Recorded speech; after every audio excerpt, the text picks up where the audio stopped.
Bienvenue pour cette exploration de la gestion des risques. On a sous la main des documents qui proposent une méthode assez structurée pour y voir plus clair. L'idée aujourd'hui, c'est de décortiquer deux cadres qu'on trouve dans ces sources. D'abord, 5 questions pour bien analyser un risque et ensuite un processus en 5 étapes pour le gérer. Allez, on y va. Oui, et c'est important, cette approche méthodique. Parce que face à la complexité, surtout dans le technique, on peut vite être perdu. Avoir une structure, ça aide vraiment à organiser la pensée. Et puis l'action aussi. Sinon, on risque de passer à côté de choses importantes. Tout à fait. Commençons par le début. Comprendre le risque. Les sources parlent de 5 dimensions. Les fameux 5 week, c'est ça? Quoi, comment, quand, où, pourquoi. Ça a l'air simple comme question, mais j'imagine qu'en creusant un peu, Ah oui, absolument. Le quoi, par exemple, c'est l'élément déclencheur. Les sources donnent l'exemple d'un logiciel non autorisé. Voilà, ça c'est le fait brut. d'accord, le fait. Mais c'est en combinant les 5 qu'on a la vue d'ensemble. Le comment, c'est la manière dont ça arrive. Une mauvaise configuration, une faille. Hmm, Le quand, ça se situe dans le temps, peut-être juste après une mise à jour système, par exemple. Le où, c'est le contexte. Raison interne, externe, c'est pas pareil. logique. Et puis le pourquoi. Celui-là, il est fondamental. C'est la cause racine. Pourquoi l'utilisateur a installé ce logiciel non autorisé? Peut-être, comme le suggèrent les sources, un besoin métier pas couvert par les outils officiels. Comprendre ce pourquoi, c'est crucial pour une solution qui tient la route, pas juste un pansement technique, quoi. Oui, aller au-delà du symptôme technique, chercher la vraie raison. C'est intéressant. Bon, une fois qu'on a cette compréhension grâce aux 5 W, comment on passe à l'action? Les sources suggèrent quoi? Alors, elle propose un processus assez logique, en 5 étapes. L'acronyme, c'est CSIAA. CSIAA. Oui. Catégoriser, sélectionner, implémenter, évaluer et autoriser. C'est une démarche très pragmatique pour cadrer la gestion du risque. D'accord. Alors, déroulons un peu. La première, catégorisée, c'est l'état des lieux, en gros. C'est ça. On identifie précisément les risques, où ils sont, quel impact ils pourraient avoir.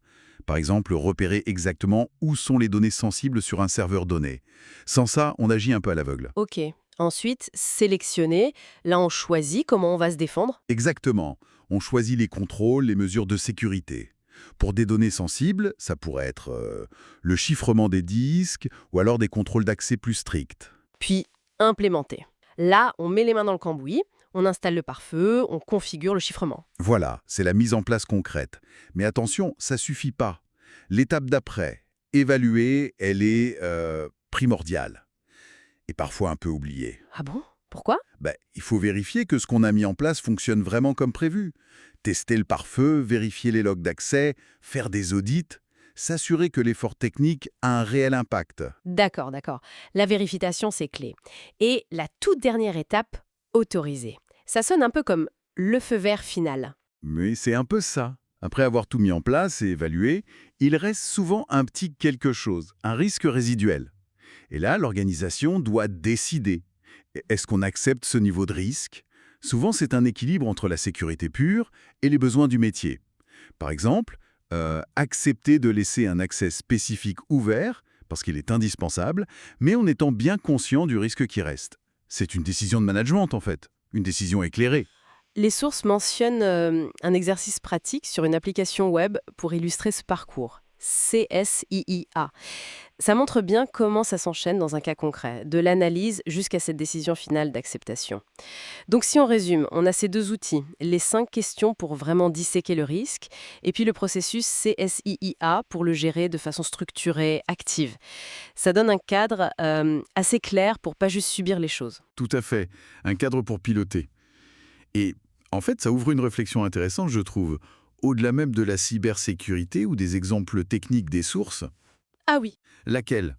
bah comment cette approche structurée, d'abord bien interrogée en profondeur avec les 5 W, puis suivre des étapes logiques, comme CSIA, comment ça pourrait s'appliquer ailleurs? Je veux dire dans d'autres domaines où il y a de l'incertitude, des décisions complexes à prendre, que ce soit en stratégie d'entreprise, en gestion de projet, ou même pour des choix personnels importants, non?